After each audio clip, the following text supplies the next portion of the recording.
بسم اللہ الرحمن الرحیم الحمد للہ رب العالمین والصلاة والسلام علی رسولہ محمد وعلی آلہ وصحبہ اجمعین اما بعد، میرے دینی و ملی بھائیوں، فضیلت الشیخ سعد بن علی السلامی حفظہ اللہ کا سلسلہ دروس جو صحیح البخاری کتاب الفتن سے عربی زبان میں چل رہا ہے، ان میں سے 2 دروس کو ہم لوگ اختصار کے ساتھ اردو ترجمہ کے ذریعے الحمدللہ سمجھ چکے ہیں۔ آج ہم لوگ اس سلسلہ دروس کے درس نمبر 3 کو اردو ترجمہ کے ذریعے سمجھیں گے انشاءاللہ۔ اللہ تعالیٰ سے دعا ہے کہ وہ ہم لوگوں کو اسے سمجھنے اور اس پر کما حق و عمل کرنے کی توفیق عطا فرمائے۔ ایک بات میرے بھائیوں، جیسے ہم لوگ پہلے بھی کر چکے ہیں کہ شیخ کے محترم کے جو دروس ہوتے ہیں عربی زبان میں ہوتے ہیں اور وہ تفصیلی ہوتے ہیں، تو ہم لوگ اتنی تفصیل میں نہیں جائیں گے۔ حدیث کا ترجمہ اور حدیث کی مختصر شرح پر ہی ہم لوگ اکتفا کریں گے انشاءاللہ۔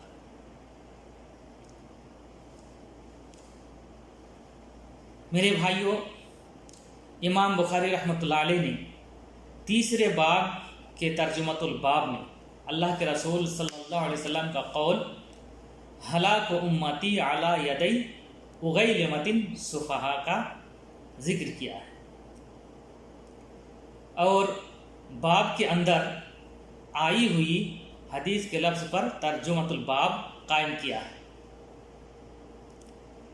لیکن باب کے اندر جو حدیث آئی ہے ہلاکت امتی علی یدی غلمۃ من قریش، اس میں صفہاء کا لفظ نہیں ہے،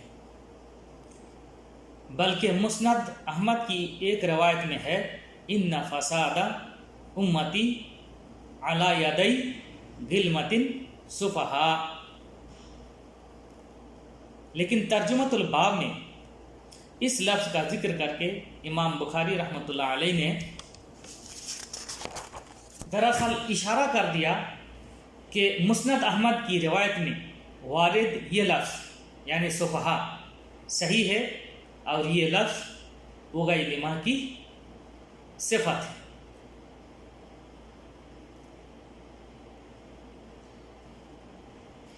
اس باب کی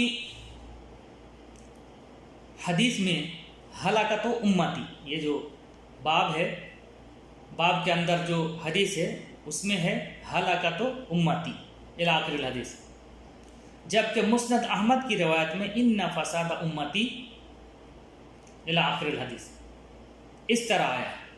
تو دونوں حدیث کے درمیان تطبیق یہ ہے کہ اس امت کی ہلاکت دراصل فساد کے سبب ہوگی۔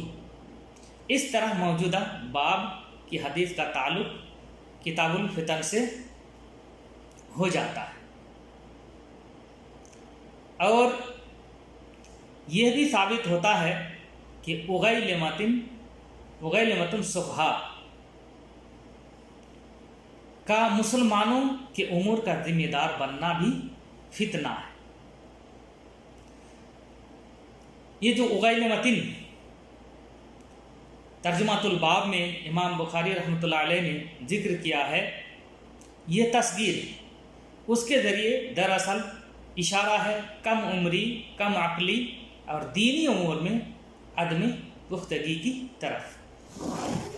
حافظ ابن حجر رحمۃ اللہ علیہ نے فتح الباری میں فرمایا، پیدائش سے لے کر بالغ ہونے تک بچے کو غلام کہا جاتا ہے، اور کبھی کبھی صبی اور غلیم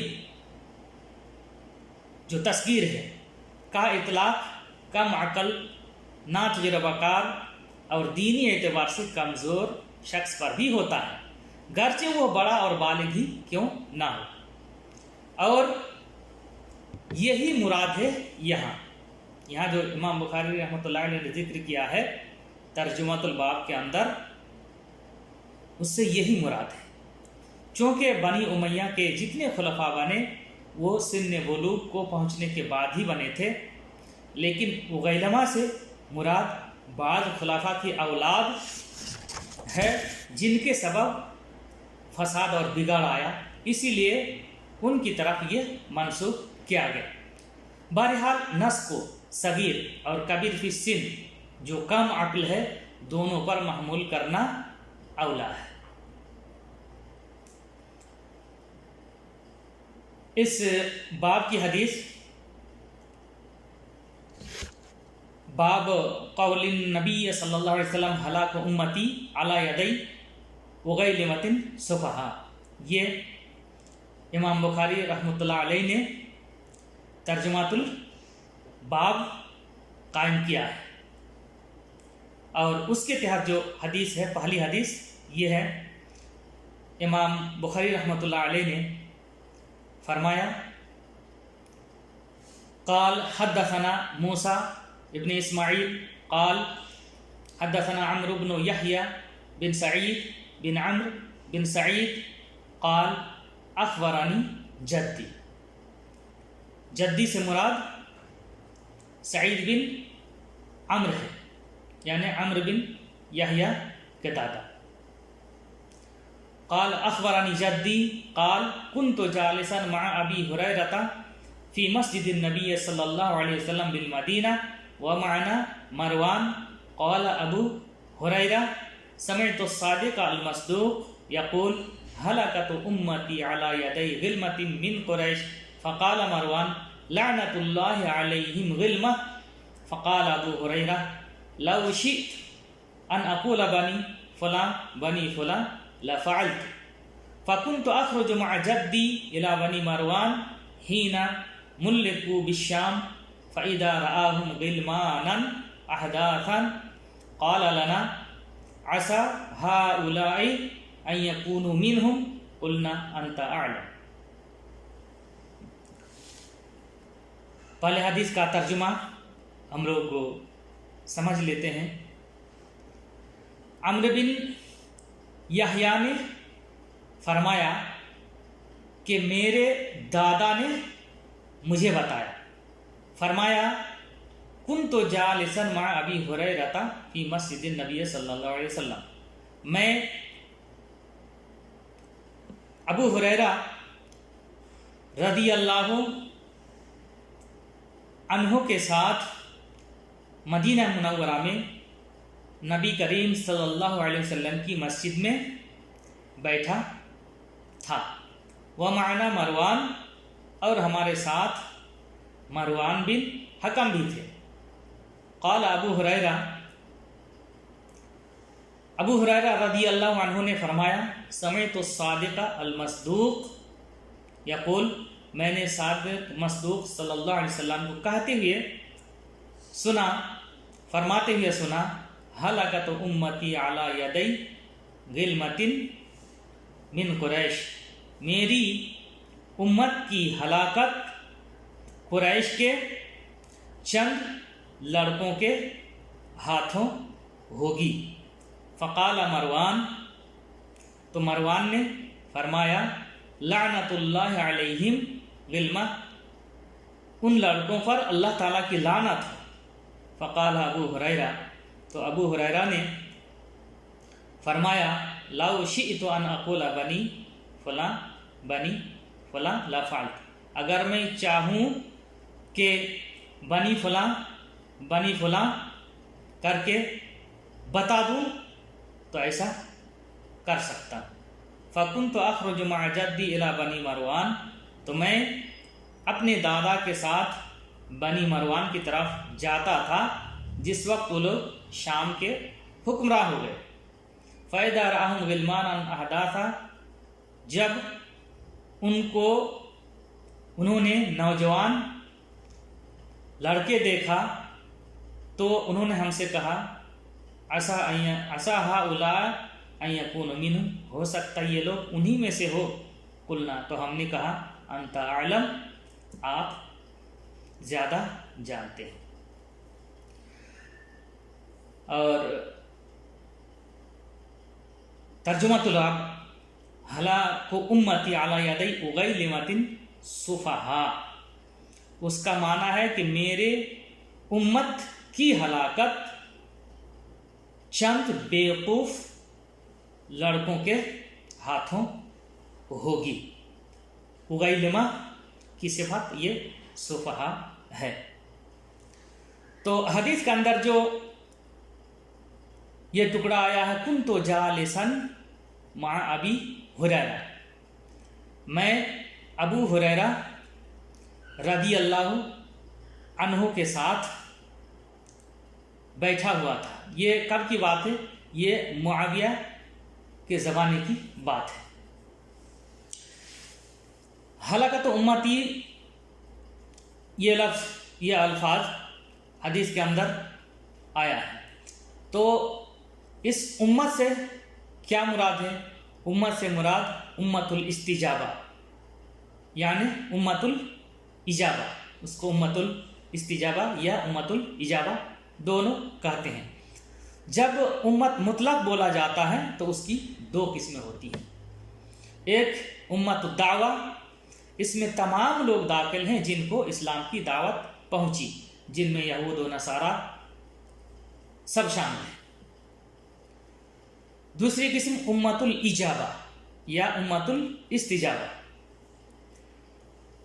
یہ وہ لوگ ہیں جن لوگوں نے اسلام کی دعوت کو قبول کیا۔ اسی طرح حدیث کے اندر لو شئت ان اقول بنی فلاں لفعلت کے الفاظ آئے ہیں۔ ابو ہریرہ رضی اللہ عنہ کے قول سے ظاہر ہو رہا ہے کہ وہ ان کو نام سے بھی جانتے تھے، ان لڑکوں کو وہ نام سے بھی جانتے تھے۔ ابو ہریرہ رضی اللہ عنہ نے اللہ کے رسول صلی اللہ علیہ وسلم سے دو طرح کی حدیثیں سنی تھی، یاد کی تھی۔ ایک دینی امور سے متعلق جن کو بیان کرنا ضروری تھا اور انہوں نے ان کو بیان بھی کر دیا۔ دوسری ایسی حدیثیں جن کو بیان کرنا ضروری نہیں تھا لوگوں کے لیے، ان کو بیان نہیں کیا، ان کو بیان کرتے تو فتنہ پیدا ہو جاتا۔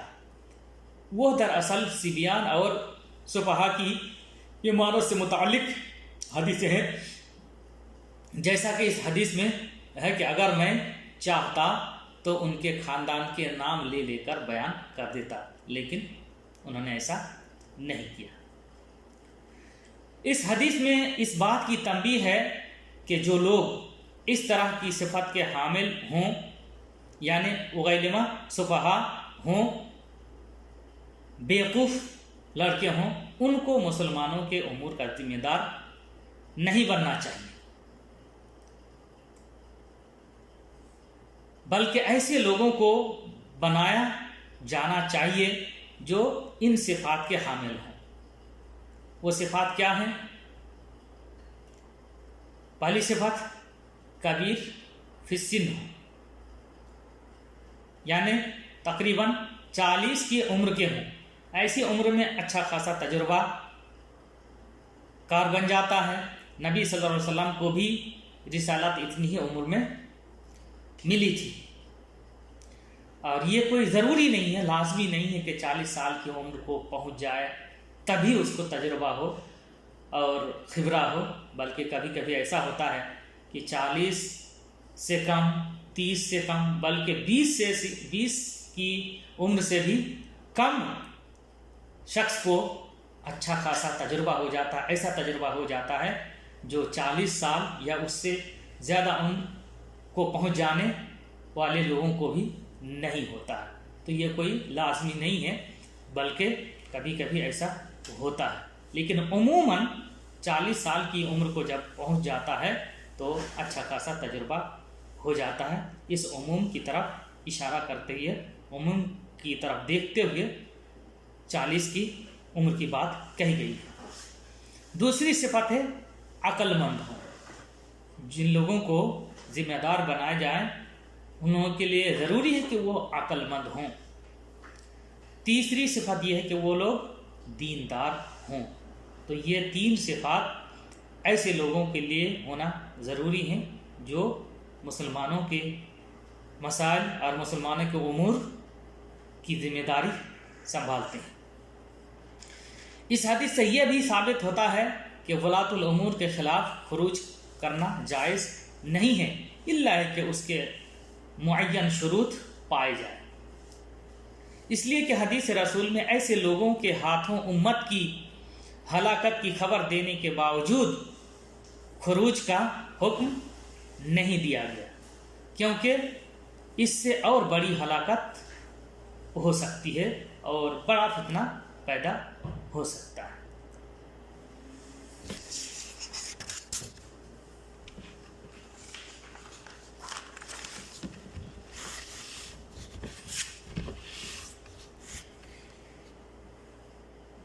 کتاب الفتن کا جو چوتھا باب ہے اس میں امام بخاری رحمۃ اللہ علیہ نے اللہ کے رسول صلی اللہ علیہ وسلم کے اس قول کو ذکر کیا ہے، وَيْلٌ لِلْعَرَبِ مِنْ شَرٍ قَدِ اقْتَرَبَ۔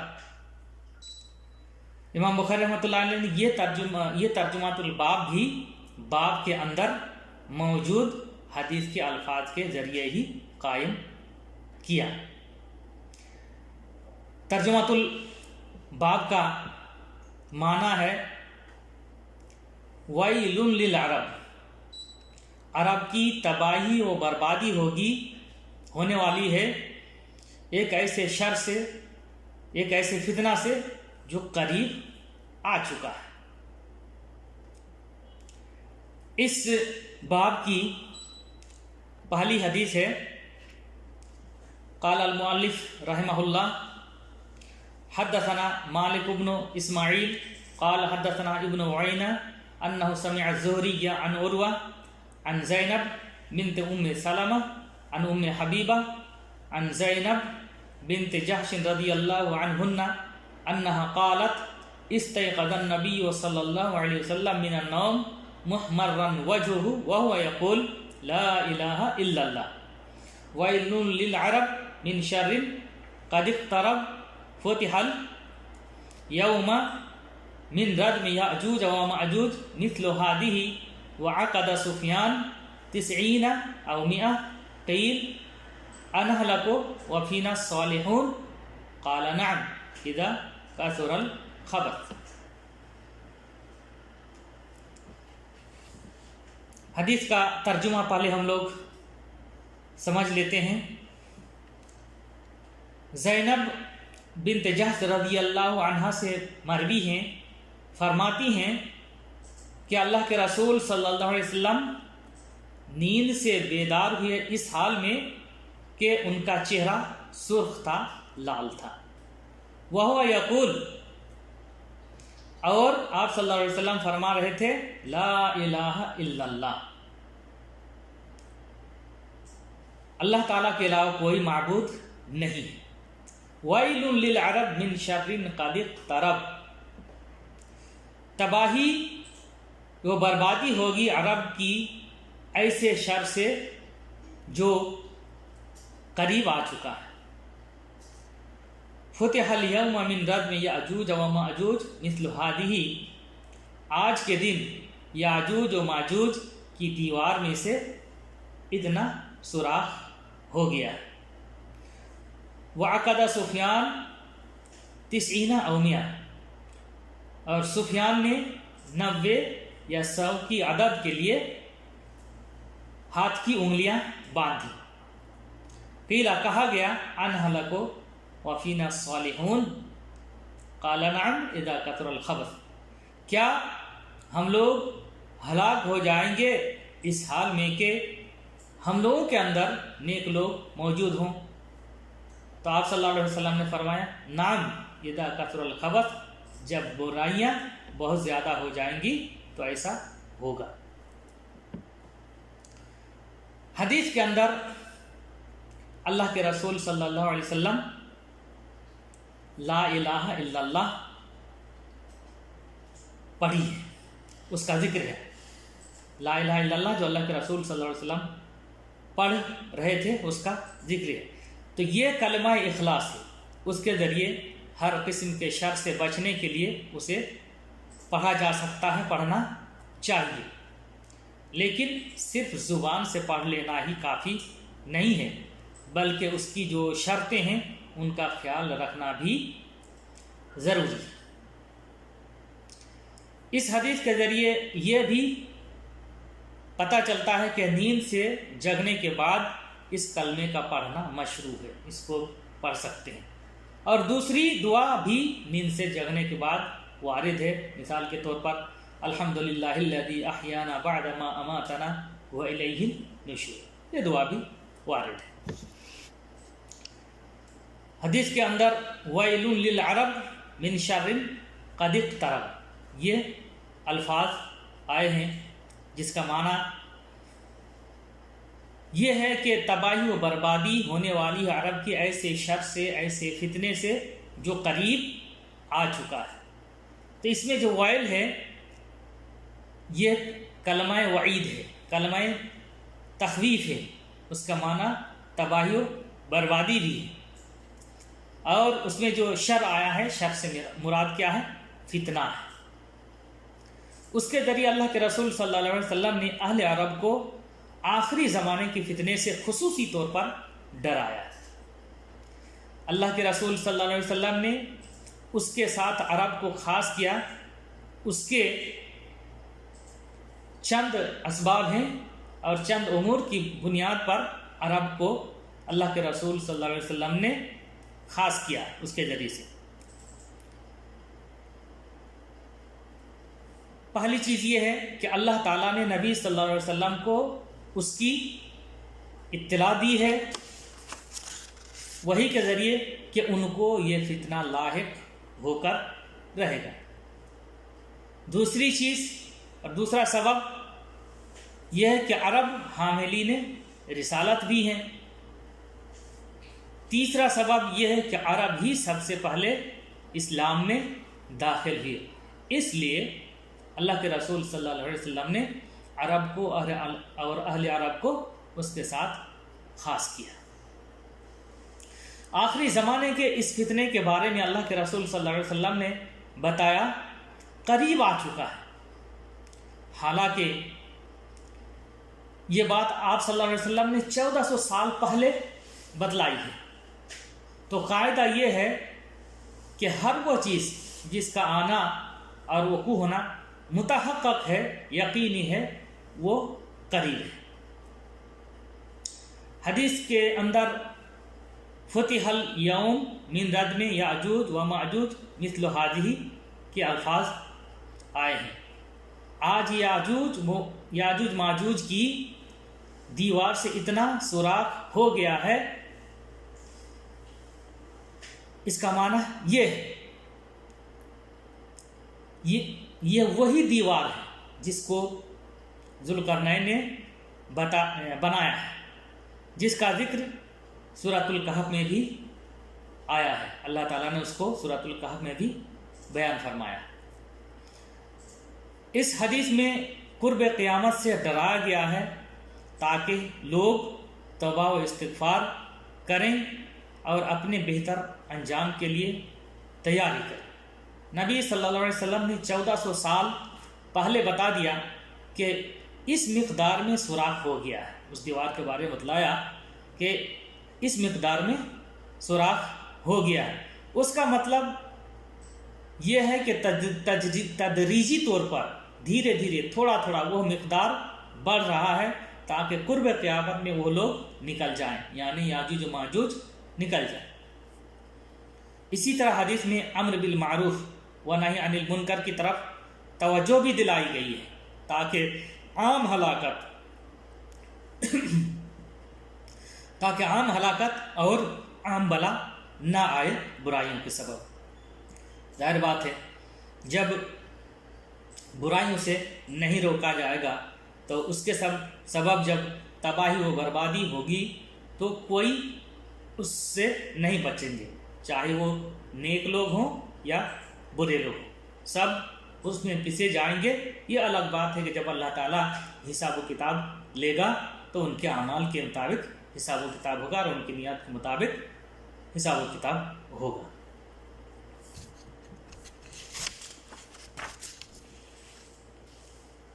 اس باب کی اگلی حدیث ہے قال المؤلف رحمہ اللہ حدثنا ابو نعیم حدثنا ابن عینہ عن الزہری یعنی یہاں تحویل سند ہے، دوسری سند ہے۔ وحدثني محمود اخبرنا عبد الرزاق اخبرنا معمر عن الزهري عن عروة عن أسامة بن زيد رضي الله عنهما قال اشرف النبي صلى الله عليه وسلم على وطب من اعطام المدينة فقال هل ترون ما أرى؟ قالوا لا، قال فإني لأرى الفتن تقع خلال بيوتكم كوقع القطر۔ اسامہ بن زید رضی اللہ عنہما سے مروی ہے، وہ فرماتے ہیں اشرف النبی صلی اللہ علیہ وسلم علی اطام من اطام المدینہ، اللہ کے رسول صلی اللہ علیہ وسلم مدینہ کے ٹیلوں میں سے ایک ٹیلے پر چڑھ گئے، ٹیلے کے اوپر چڑھ گئے۔ فقال، پھر فرمایا هل ترون ما ارى، کیا تم لوگ وہ چیز دیکھ رہے ہو جو میں دیکھ رہا ہوں؟ قالو، ان لوگوں نے کہا نہیں۔ قال، فرمایا فإنی لأرى الفتن تقع خلال بیوتکم کوقع القطر، بے شک میں فتنوں کو تمہارے گھروں میں داخل ہوتے ہوئے دیکھتا ہوں اس طرح جیسے کہ بارش کے قطرے نازل ہوتے ہیں۔ حدیث کے اندر یہ الفاظ آئے ہیں هل ترون ما ارى، قالوا لا۔ آپ صلی اللہ علیہ وسلم نے صحابہ کرام سے پوچھا کیا تم وہ چیز دیکھتے ہو جو میں دیکھتا ہوں؟ تو انہوں نے جواب دیا نہیں۔ ظاہر بات ہے اللہ کے رسول صلی اللہ علیہ وسلم پر وحی نازل ہوتی تھی اور بہت سے غیبی امور کو آپ صلی اللہ علیہ وسلم کے لیے اللہ تعالیٰ کی طرف سے کھول دیا جاتا تھا، لیکن صحابہ کرام نہیں جان پاتے تھے، تو ان میں سے یہ چیز بھی ہے۔ حدیث کے اندر یہ بھی الفاظ آئے ہیں فإنی لأرى الفتن تقع خلال بیوتکم کوقع القطر، یعنی نبی صلی اللہ علیہ وسلم نے فتنوں کو اور فتنوں کی جگہوں کو اپنی آنکھوں سے دیکھا، اور آپ نے بتایا کہ میں فتنوں کو تمہارے گھروں کے درمیان بارش کے قطروں کی طرح نازل ہوتے ہوئے دیکھ رہا۔ نصوص کی روشنی میں پتہ چلتا ہے کہ حضرت عمر رضی اللہ عنہ ان فتنوں کے سامنے مضبوط دروازے کی حیثیت رکھتے تھے۔ ان کے زمانے میں یہ فتنے ظاہر نہیں ہوئے، بلکہ ان کے قتل سے ہی ان فتنوں کا آغاز ہو گیا۔ پھر ان کے بعد بعض صفحہ نے عبداللہ بن سبا کی قیادت میں مختلف جگہوں سے اکٹھے ہو کر حضرت عثمان رضی اللہ عنہ کے فتنہ قتل کو انجام دیا۔ اس کے بعد پھر فتنہ خوارج کا ظہور ہوا، پھر حضرت علی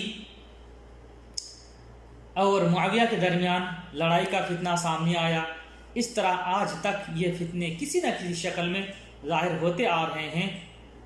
اللہ تعالی ہم سب کو فتنوں سے بچائے، فتنوں سے محفوظ رکھے۔ اللہ تبارک تعالی ہم لوگوں کو صحیح اعمال کی توفیق بخشے۔ اللہ تبارک تعالی ہم لوگوں کو صحیح ایمان اور صحیح عقیدے پر آخری وقت تک قائم رکھے، اور اللہ تبارک تعالی جب بھی ہم لوگوں کا خاتمہ فرمائے تو ہم لوگوں کا خاتمہ بالخیر فرمائے، اور ہم لوگوں کی زبان کا آخری کلمہ کلمہ توحید، کلمہ لا الہ الا اللہ وصلی اللہ علی نبینا محمد وعلی آلہ وصحبہ اجمعین وجزاکم اللہ خیرا۔